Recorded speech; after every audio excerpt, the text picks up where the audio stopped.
stuff going on. So I am Crystal Mitchell. I'm the co-director of Recycle Black Dollars, as well as a business coach and an avid supporter of my people in my community of small businesses. And this briefing was launched mainly so that we would have a webcast that directly spoke to us about what was going on and making sure that we can make the right decisions. This week has been quite challenging. I found it extremely challenging. For those of you that do know me, you know that in addition to fighting for our Black business owners, I am very, my passion is for our children and for our youth. And so I am very frightened for what life looks like for them right now. And so this week has really even made that more of a passion of mine, because we can't leave this world like this to our kids. We just can't. And so, so I think it's very important. So this week is great because, Edwin, I don't know if also part of God's plan was to have you as the co-host this week, because this is your area of expertise.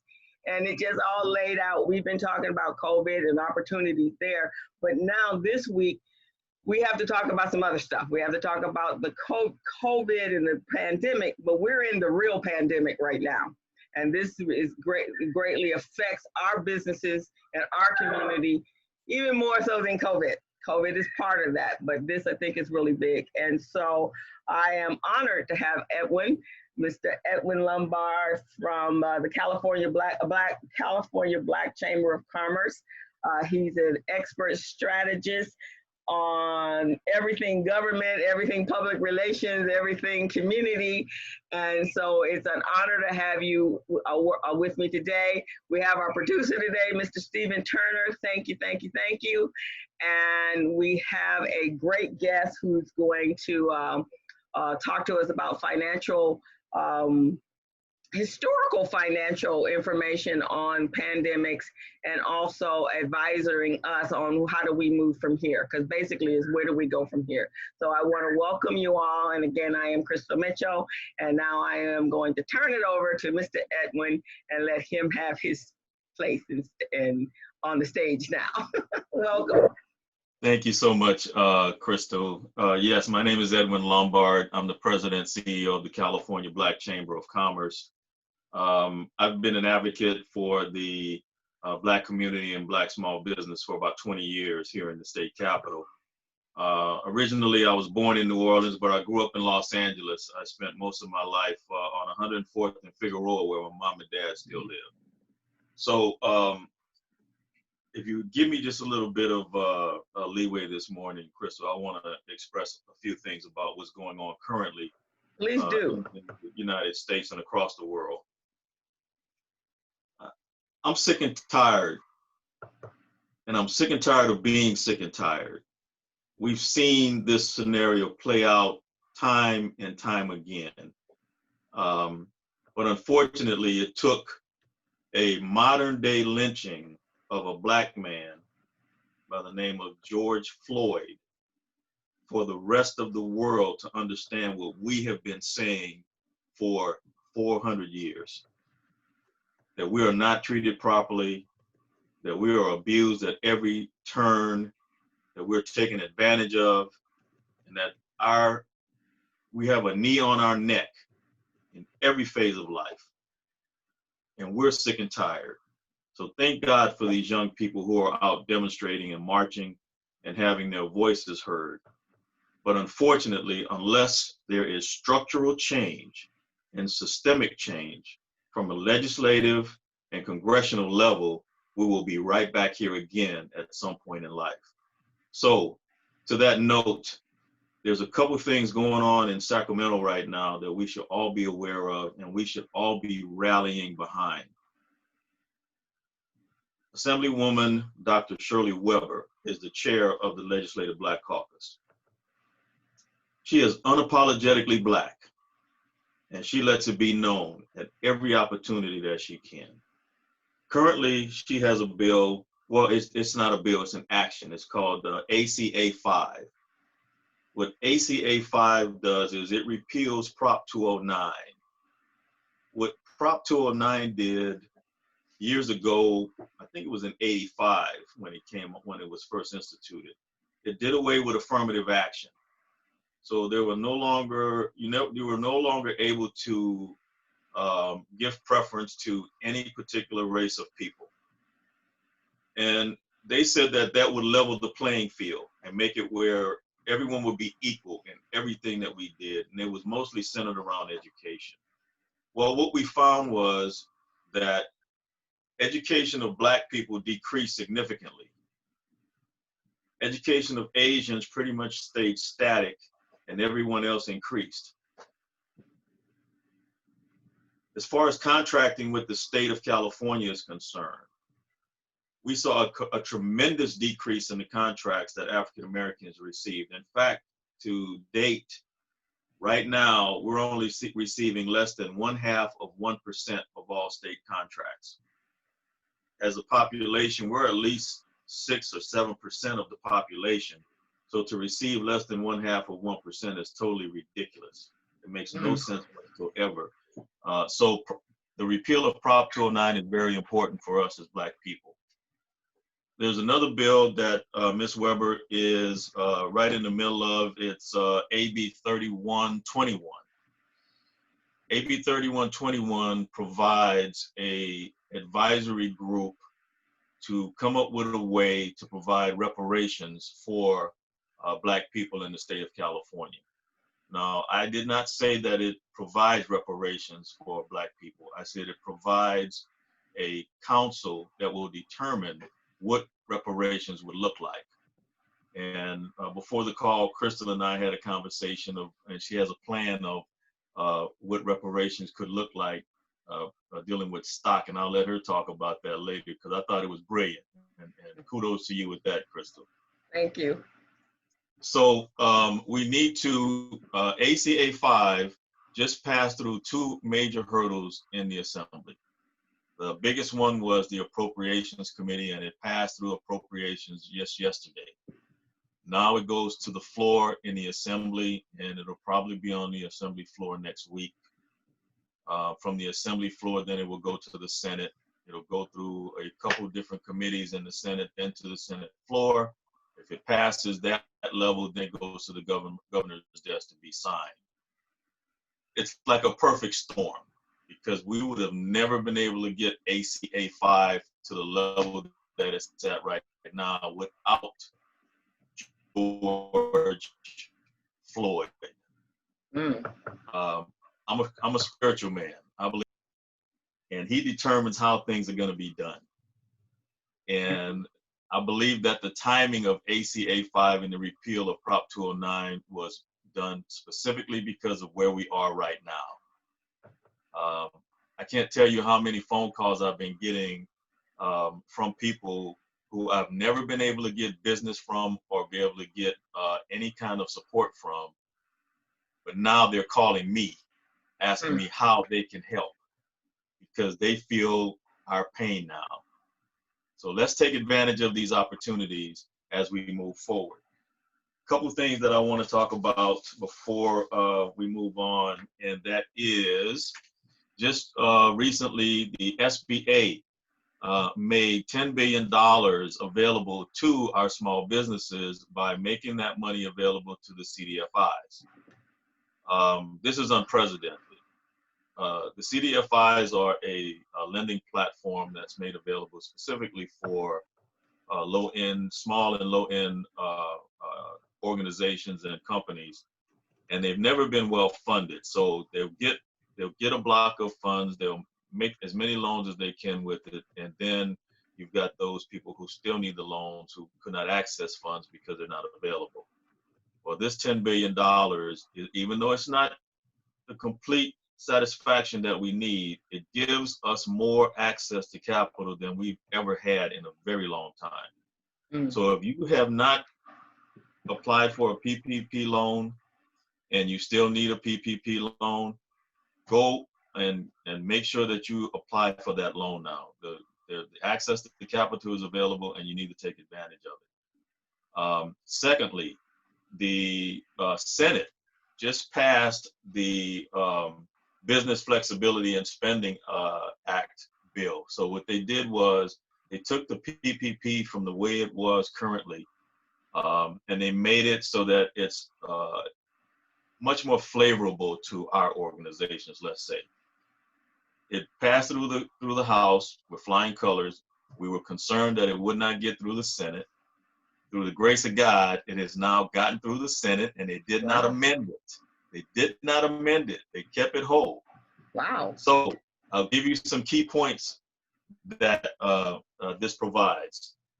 Under the proposal, small business would have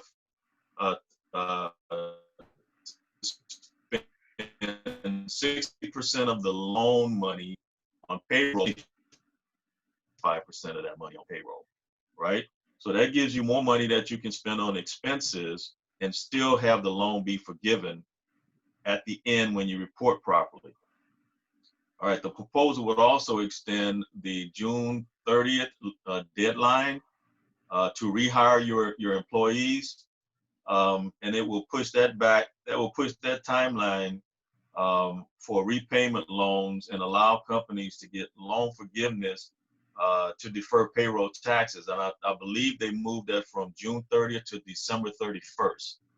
So in other words, the PPP loan, for any payroll portion of it, you had to have your employees rehired by June 30th. Otherwise, it becomes a loan and you had to repay it, and you had to repay it within a 2-year period, which is going to be difficult for a lot of people. Well, now you have until December 31st to pay, to rehire your employees and make this still a forgivable loan. That's significant.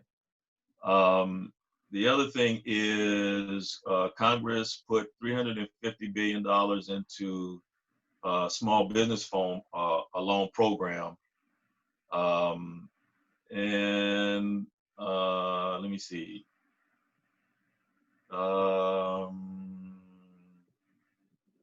Yeah, so of that 350 billion, 60 billion of it is devoted specifically to small lenders, which is our organizations, and they reduce the amount of the loans that you have to get so that it's our organizations can now actually get those loans, and it's not too difficult to get them. So if you're in need of a PPP loan and you haven't filed, or if you did file early on and you didn't get one, refile.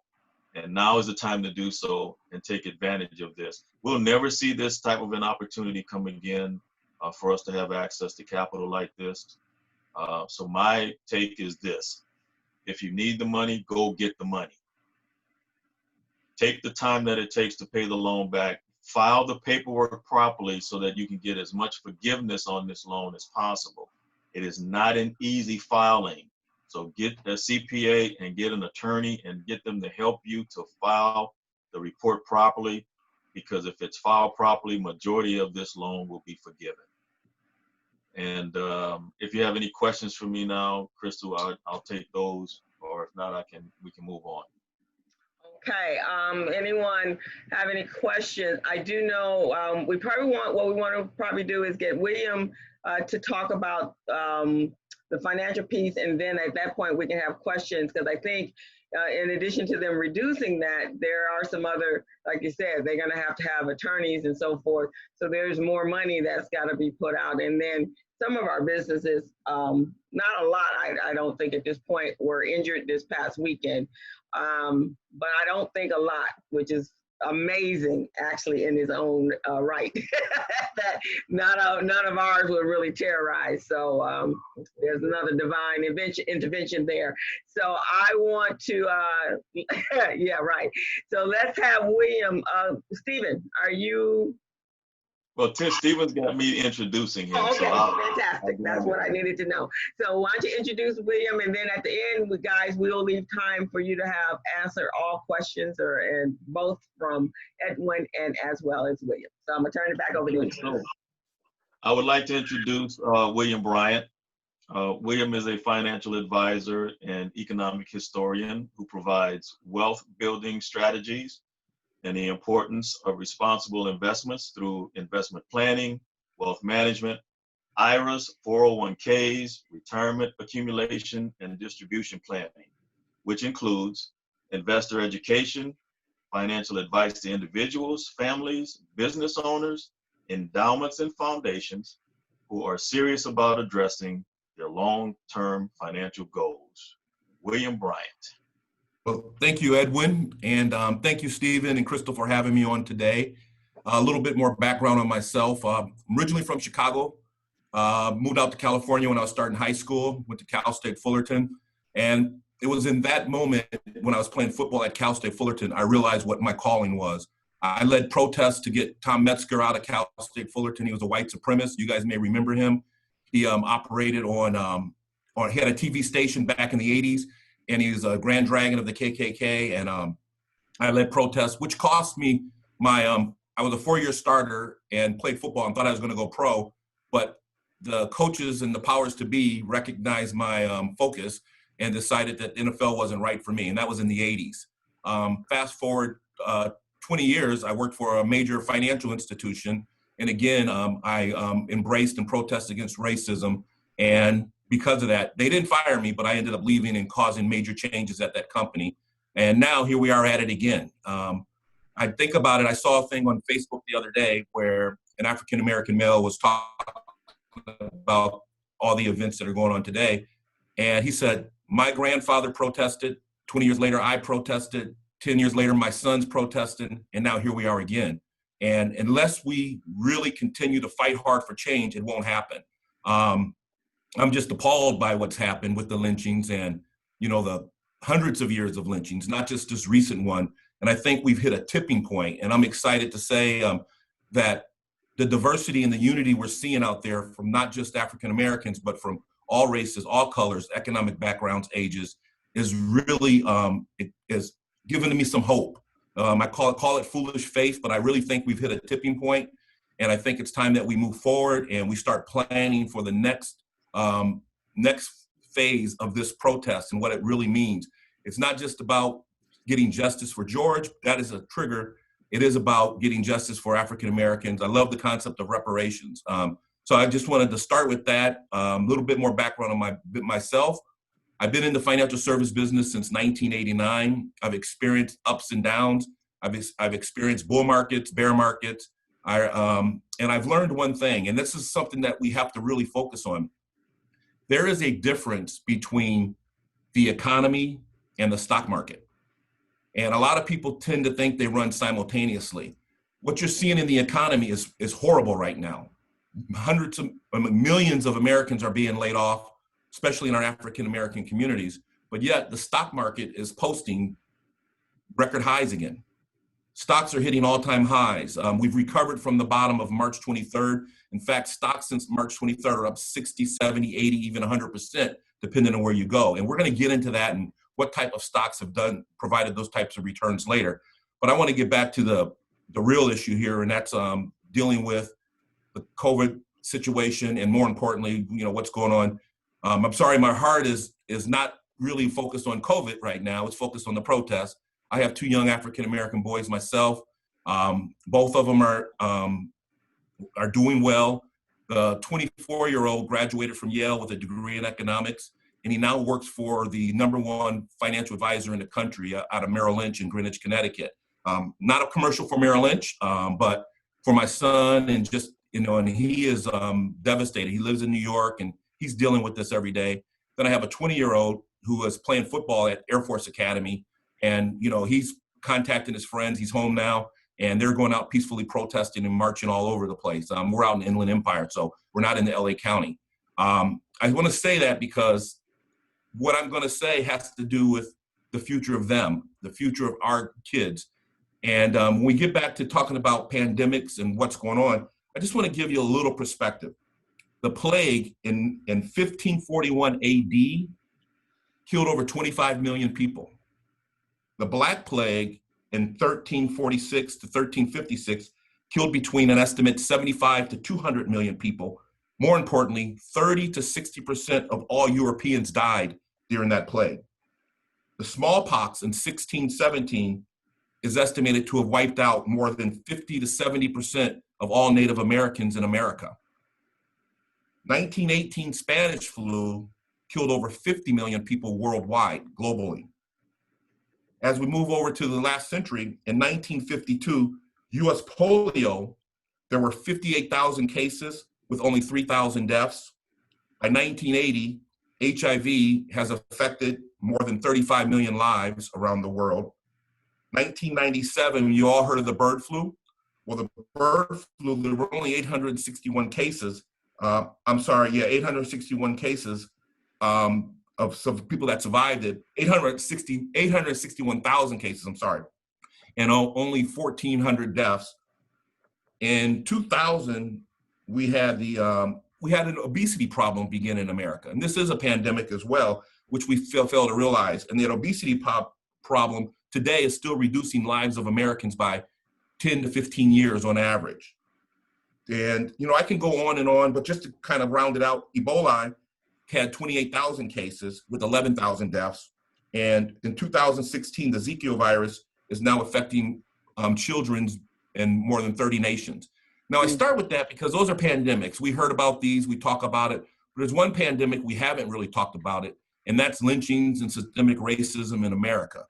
And if you go back to the 1800s, speaking of economics, you go back to the 1800s, African-American slave trade accounted for 65% of GDP in America. That statistic alone is worth discussing reparations. And as you look at that and you think about that, when slavery ended in the early 1800s, the Klan was started.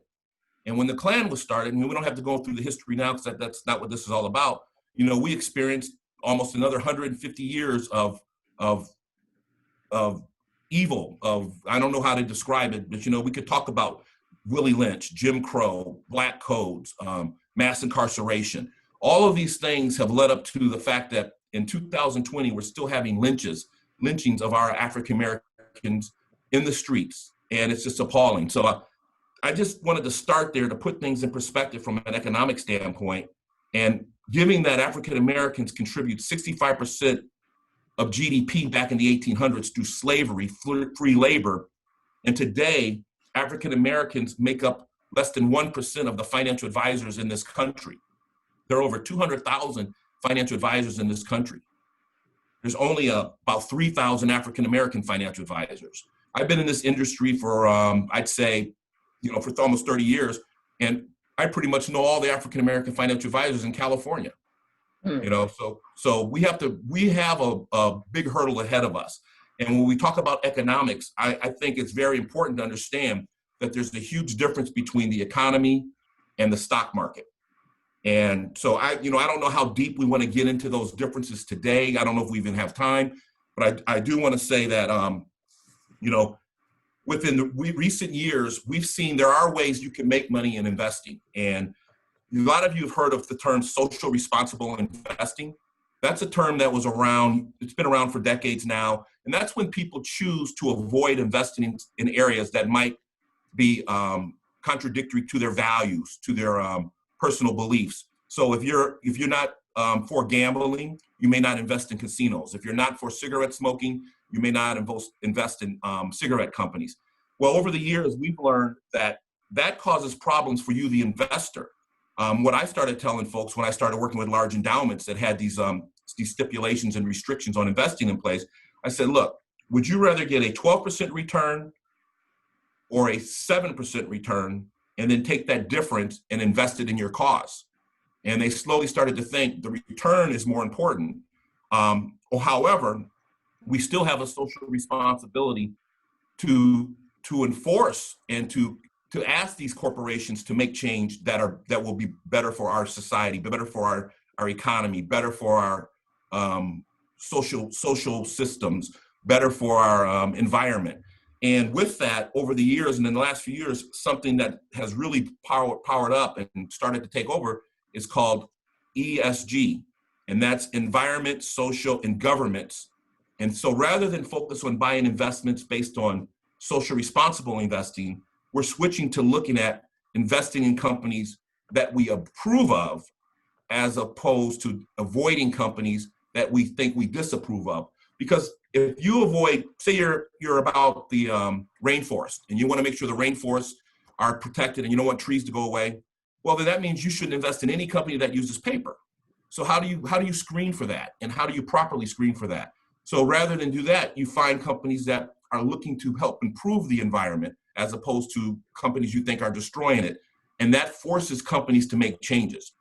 So as we get into, so that's kind of a summary. I'm trying to bring this up to speed with my limited time. But as we get to today and we look at the COVID situation, I want us to be very clear that prior to the COVID pandemic, we were already at market highs.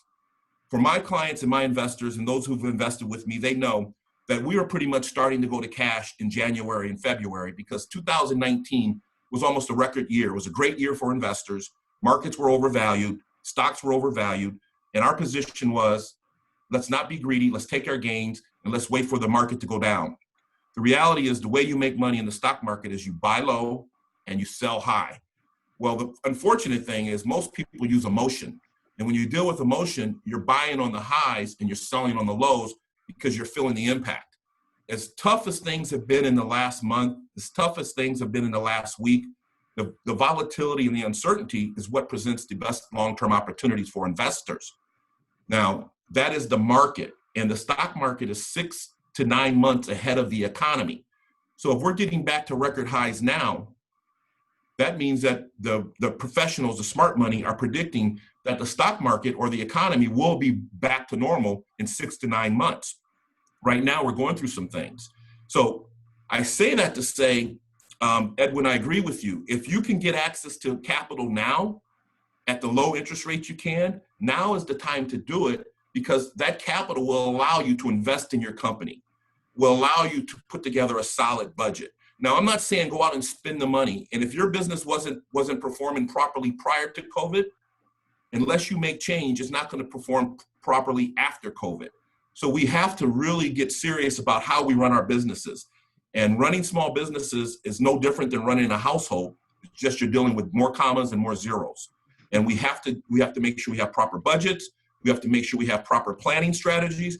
And more importantly, we have to make our money work for ourselves.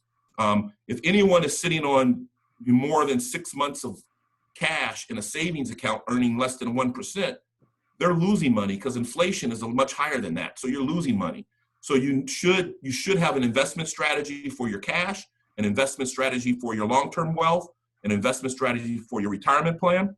And more importantly, if you're a business owner, you should seek the help of a professional. I know most small business owners cannot afford to hire a CFO themselves, but folks like myself, I operate and I specialize in working with small business owners, and we call ourselves a CFO for hire.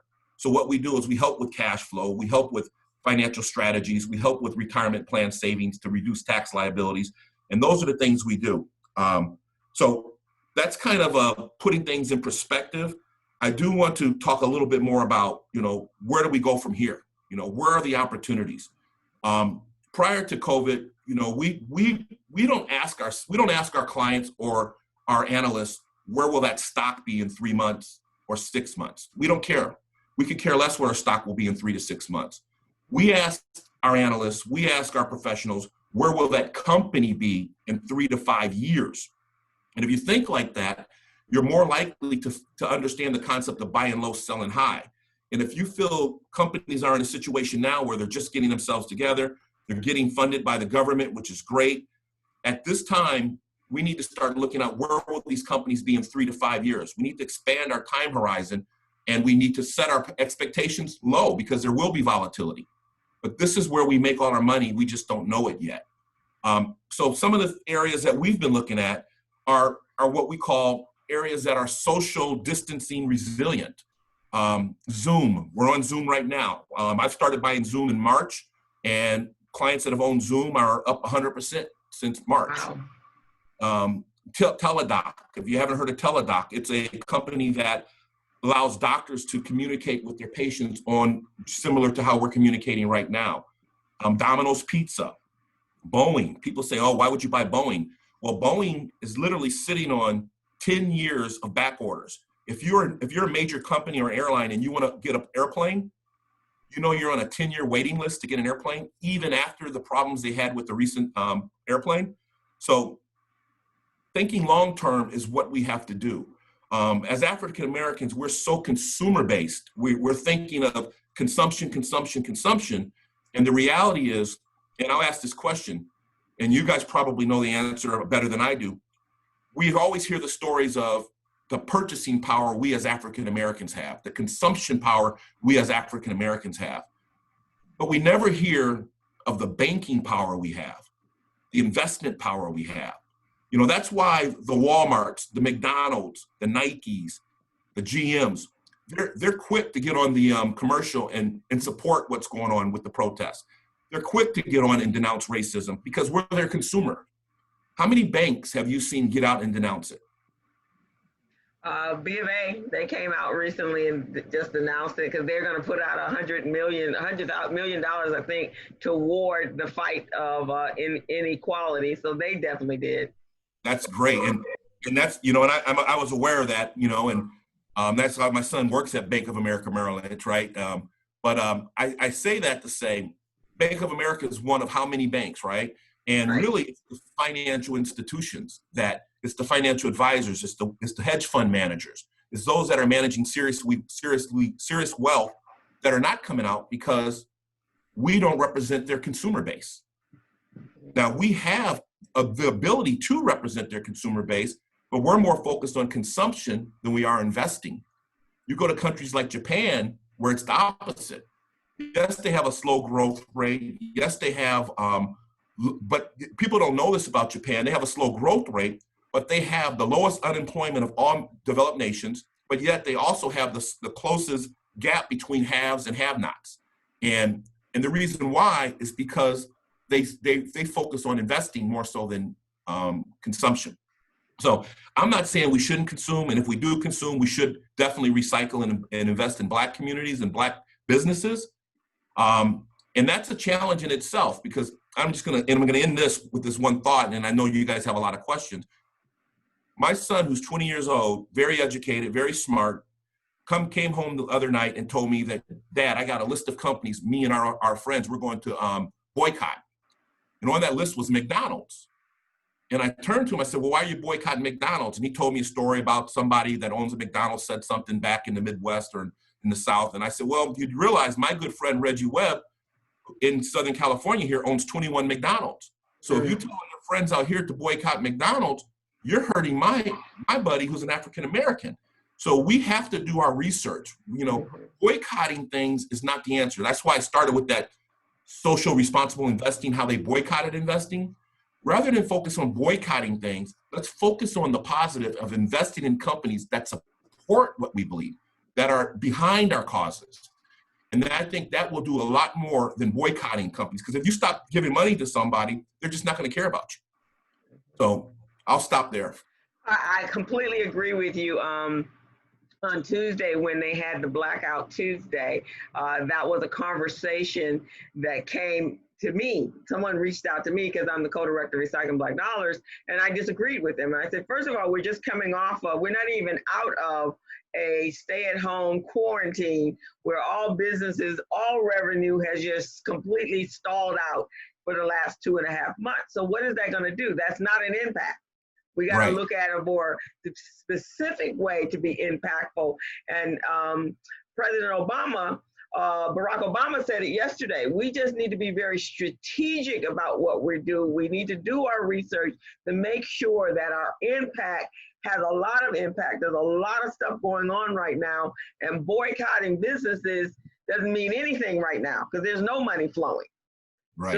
So we need to look at different things. And I think, William, you talking about the stock market and talking about being more of an investor than a consumer is a direction we should think about going in.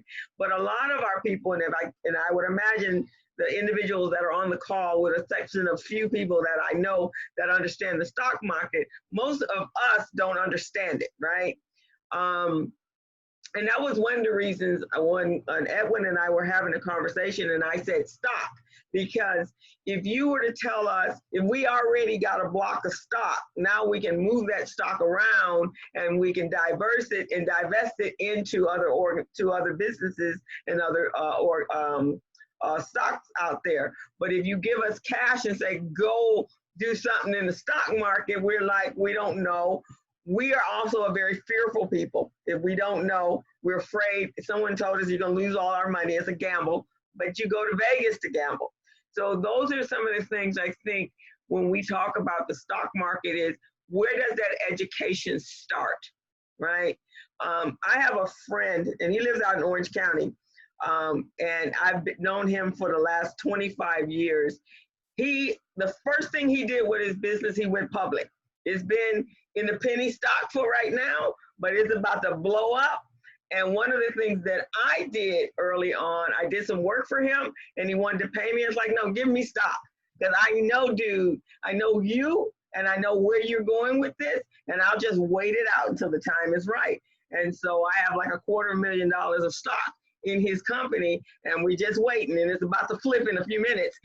And so those are the things I think we need to have understanding and information, and how do we go about getting that?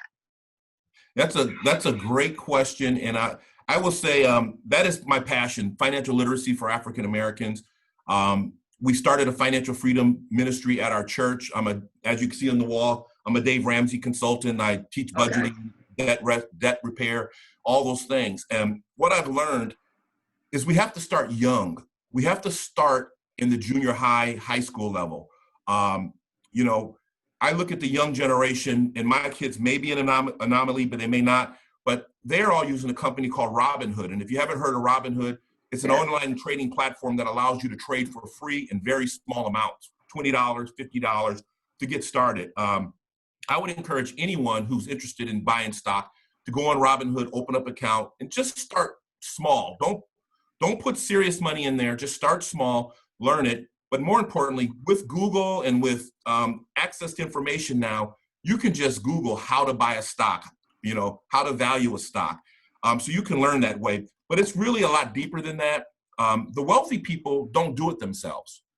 Smart investors don't do it themselves. They hire professionals to do it for them. And I think the answer is, in the writings on the wall, why do the Merrill Lynches, why do the large financial institutions of the world put limits on who they'll start working with? Unless you have $200,000, most of the major investment firms will not talk to you. So you end up going to work with a clerk or somebody over the phone, and you really don't get to learn or develop an understanding.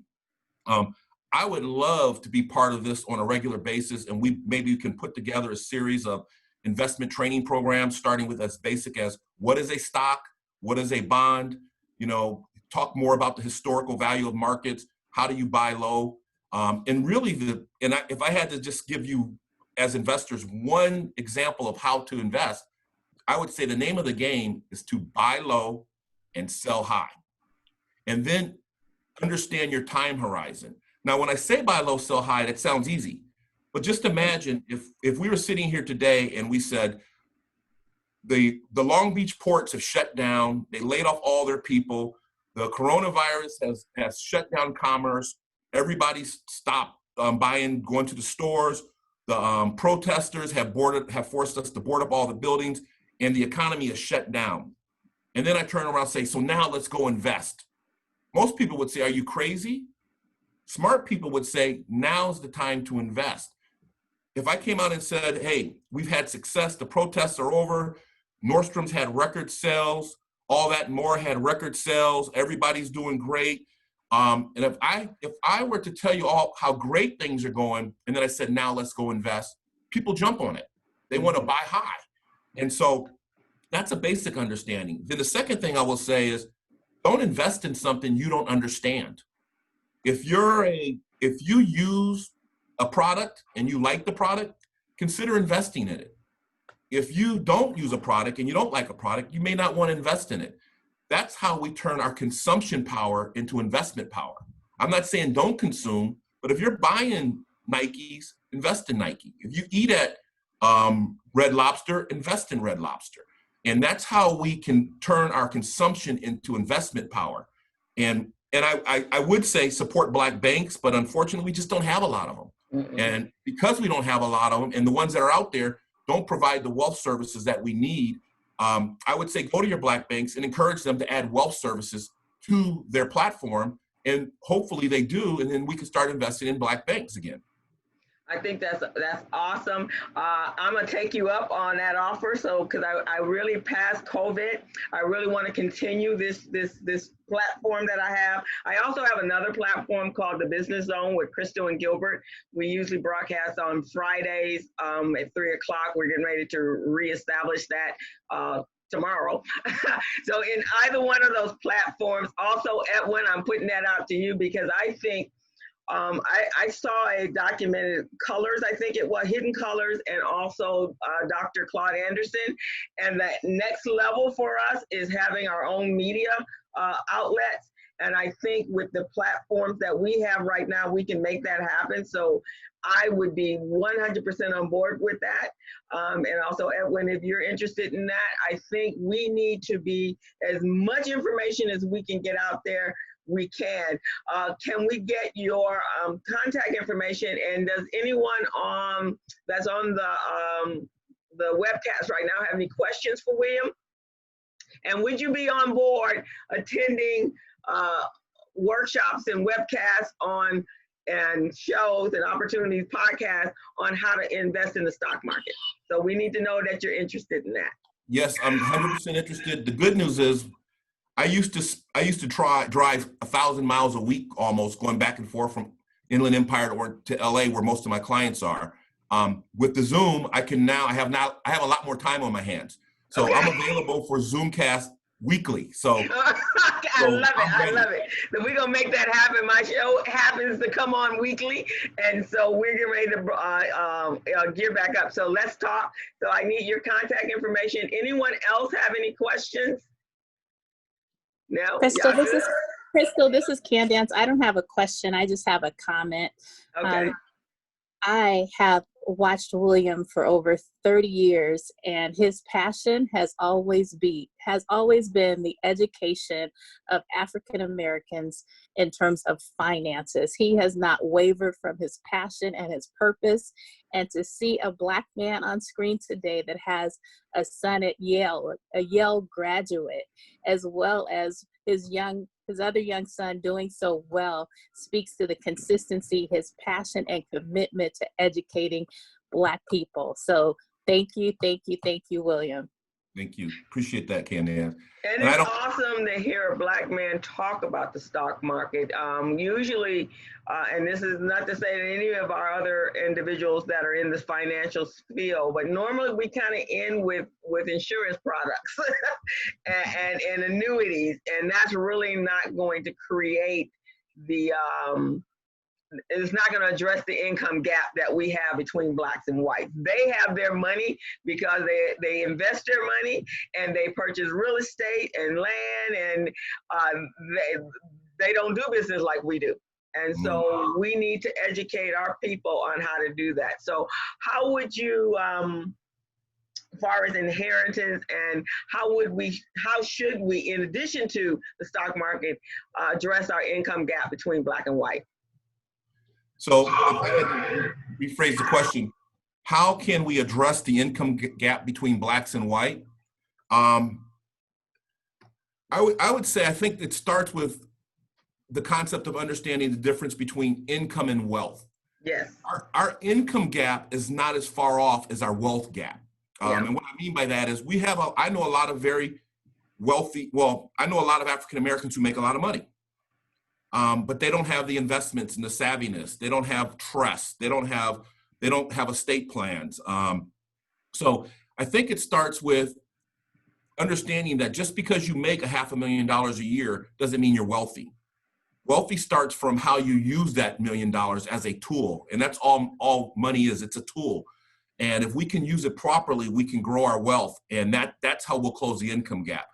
And we also have to have more African-American financial advisors. I got a story I want to share. I don't know how much time I have, but this is pertinent to what you're just talking about. Mm-hmm. So I worked at a major financial institution. They managed over $2 trillion in assets. This was one I worked at before. I don't want to say their name. And in that process, we're moving into the 90s. We're going into the 2000s. And I noticed that there's a career in that company called wholesaler. Mm-hmm. Wholesalers' job were to go out around the country and pitch the product to financial advisors across the country. And each wholesaler had a territory. Well, we had about 200 wholesalers. They were making between $500,000 and a little over $1 million a year easily doing this job. Well, this organization had no African-American wholesalers. And I finally went to my powers to be and said, it's about time we consider me as a wholesaler. And they said, well, why? And I said, because I know the job, I believe the company, I understand it, and I can do it. And they looked at me and they said, but we don't know if we're ready for that. And then I started telling them the Jackie Robinson story. So now we're talking about a Jackie Robinson type story in the financial service industry in the 2000s. Because across the board, all the major mutual fund companies, your Fidelities, your Vanguards, your American Funds, your Putnams, none of them had African-American wholesalers. And the African-American's wholesaler job is to go out educate financial advisors. Mm. Well, so finally I got an opportunity. And in mid-2000s, about 2007, they started putting me into that position. And all I kept hearing was, William, make sure you focus on working with advisors with your same core values and beliefs. And I didn't understand what they meant. But what they were basically saying is, we've been told to focus on our own, so you focus on your own. And I started doing that and I had success, but unfortunately, there were just not enough financial advisors out there for me to make an impact. And then I went to a meeting with a gentleman, he was a white guy, and he gave me a hug and said, my prayers have been answered. I kind of said, well, what are you talking about? Your prayers have been answered. He said, I've been in this business for 40 years and I've had huge success and I decided to give back to the inner city communities. Now, this is a white guy. So he said, I would go to the inner city communities and try to help with financial literacy. And he said, I found myself at Black churches. That was the only place I was able to get any kind of platform. And then he would say, well, where are the Black financial advisors? And he would look around and he would say, where are the Black financial advisors? They're letting their own people down. Then after 10 years of doing that, he realized there's no Black financial advisors because there were no Black wholesalers to support them. And so he said his prayers were finally answered. I was the first African-American financial wholesaler he ever met. And that's when I realized that I have a bigger calling. I ended up pushing for change at our company and I left and I became a financial advisor. I've been at it now 7 years. And what's interesting is I've started to grow my business to a significant platform. My biggest clients were not Black. They were white. The top 3 clients of mine were all white. They all hated Obama and they all loved Trump. About 6 months ago or 9 months ago, I started to get tired of biting my tongue when they would say negative things about Obama and liberals and had so many positive things to say about Trump. So I started speaking back to them. And I started praying. I said, and it had more to do with just my business, my life in general. I started asking God, remove things from my life that shouldn't be there and replace them with things that should be there. All of a sudden, and this is pre-coronavirus, these 3, my largest clients, all start giving me ultimatums. Either get on board with what they believe or they're moving on. And I refused to, and they moved on. But what's interesting is through the midst of the coronavirus and through the midst of the recession and everything else that's going on, I've almost replaced their assets with newer clients that are African-American. And it just opened up a burden and freed me up. And I say that to say that I used to think that, doing the right thing and speaking out against racism can cost you your job. And then I realized, and this is the message I want to send to everybody, that's what protesting is all about. That's why Kaepernick took a knee. That's why I protested and lost my opportunity to play in the NFL. That's why I left an easy corporate job because I spoke out against unjust. And now I lost some clients because I spoke out against unjust. And I say, we as African Americans can't sell ourselves short just to make some money. But at the same time, we can do the right thing and support each other, and we can make a lot of money. And that can make change. Fantastic. Candace has a question, and then Edwin, I'm going to turn it over to you to close us out. And I want to thank everybody, but before that, Candace, did you have a question? No, I'm excited. I kept my hand up, so no, I'm good. Oh, okay, you just praising the Lord. Is that what you're doing? I got it. Or praising the William. All right, I got it. All right, Edwin. Okay, so first I want to say, William, brilliant presentation. Thank Steve and Crystal for the introduction between the two of us. I sit on a very strategic organization called the Community College African American Advisory Council. Mm-hmm. And one of the things that organization does is create a pipeline to success from the junior college level to community colleges for our Black, specifically our Black students, but more geared towards Black males. And one of the most important things is financial literacy. So William, what I'd like to do is develop a relationship with you. So as this organization begins to put legs to what we're trying to get done, I would love for you to be a part of bringing access to capital and financial literacy to these young men as they prepare themselves for college. Secondly, I want to make a statement about things that are going on right now in front of our eyes that we need to pay attention to. If you notice, our president invoked an act. It's a very ancient act where he has the ability to take the military and use it against domestic, he's calling it domestic terrorists. Pay attention to those words. The other thing he does is he talks about a silent enemy. And he consistently says, we're fighting a silent enemy. And then he says, we have domestic terrorists. There's only one way that you can stop a presidential election, and that is if the country is under martial law. Our president is one step away from claiming martial law here in the United States. Pay close attention to what this man is doing, ladies and gentlemen, because we are very quickly moving into a space where he determines himself a dictator and have a country under martial law, very much the way you see North Korea and Kim Jong-un. I say this to you because we need to open our eyes and pay attention to what's really going on. COVID-19 and all the things with the public lynchings of our Black men and the protests and everything, that's all great, and we need to be active and engaged on those things, but we really need to pay attention to what Agent Orange is really all about. And I want to make sure that we're aware and paying attention. And then lastly, I'll say this. If you have not seen this movie called Wag the Tail with Dustin Hoffman and I forget my boy's name, and he's one of my favorite actors. Anyway, it was done quite some time ago. And if you saw that movie and you look at what's going on right now in the United States, you would say, oh my God. So if you can, find Wag the Tail with Dustin Hoffman and watch that movie, and it'll blow your mind. Crystal, thank you for allowing me to be a part of this. And I would love to continue the relationship as we go forward. This is way too important for us to miss.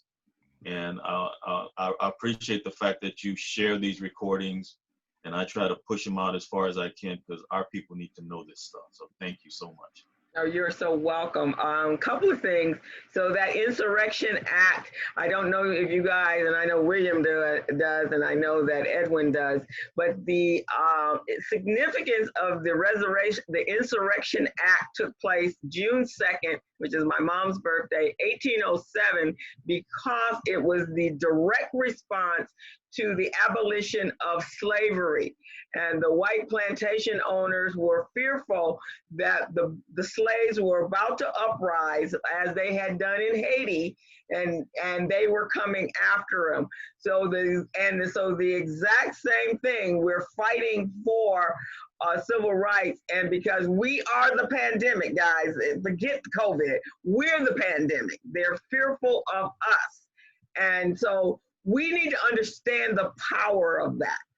They're not doing this because, I mean, there's 6 other ethnicities out here, but the one that they fight and they keep their foot on their neck is us. Why is that? Because we do have the power and we are God's children. So they're fearful of that. So go back and do your research on why the insurrection. And when it happened, I called my cousin who was a colonel in the Army at the and he lives in DC. He works right behind St. John's. And he says, oh my God, what is he doing? So someone is not him, is others behind him. You guys got to know that the twit doesn't have that much intellect. It's those behind him, like the Stephen Millers and those back there that are really driving this effort of his. And that's why he's there, because they probably can't stand him any more than we can, but he's driving the message for them. So know this. And the last thing I'm gonna say before we go, I too work with kids. So William and Edwin, I do a entrepreneur biz camp for kids every summer, and it has been live. It's a partnership that I do with the Los Angeles Urban League. So we're doing virtual. And so the kids, we have 35 kids that we're going to develop into entrepreneurs. They're going to create a business plan. They're going to do a PowerPoint and a power pitch like on Shark Tank. And then they're going to compete for $700, $750, $500, and $350. And out of that, and then we have another program called Biz Institute, where we're helping those kids continue on to launch their businesses.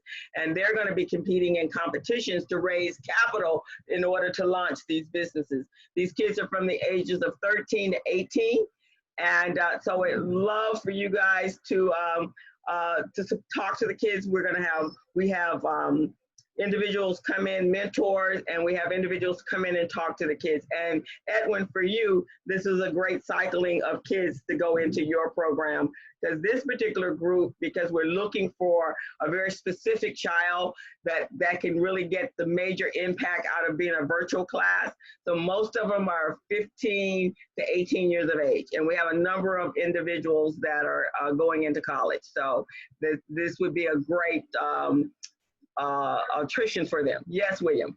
Yeah, one closing thought. This has to do with Edwin's comments on affirmative action earlier, and also in everything we're talking about now. So in 1999, affirmative action was abolished for the colleges, and an organization was started called the Black College Expos. The Black College Expos today is called the National College Resource Foundation, and they actually operate in more than, I say, 16, we call chocolate cities around the nation, from Oakland to California to San Diego to Atlanta to Texas, all over. The organization is based here out of California. We used to have them at the convention center every year. And the focus is to encourage African Americans to attend the historical Black colleges. With the recent movement and the things that are going on, we think over the next couple of years, this is going to be even more significant. I currently serve on the board of that organization, and I'm very close to Teresa Price, who founded that organization. And I would love to get her on this forum to start talking more about it, because it's all about getting our kids access to resources. And they've helped over 500,000 African Americans or kids get into historical Black colleges over the years. And it's a worthwhile cause for us to continue to put that out there. Oh, and I know Teresa, and I think that would be awesome. So we're going to this is what I wanted, unity and collaboration amongst us. So thank you, guys. This is a recording. It's live on Facebook at this point as well. When I will send you guys, and you as well, William, the recording. We have, when it's finished processing. And so thank you guys so much. I hope everyone, our audience, got a lot out of it. And if you are interested in learning more about the stock market and how to invest and how to use Robinhood, how to create legacy wealth for your family, please reach out to us and we can make sure we'll make something happen. How about that? And I think we should go get some of that money that the B of A has for us, and let's make this part happen. There you go. So thank you guys. I'll see you guys next week. Thank you, Okay. Stephen, for producing. And thank you, Edwin, and thank you, William, and thank everyone for being My here. pleasure. And we'll see you. Be safe. Stay out of the chaos and keep your eyes open and be vigilant. Yes, ma'am. Amen. Thank you. All right. All righty. Thank you, guys.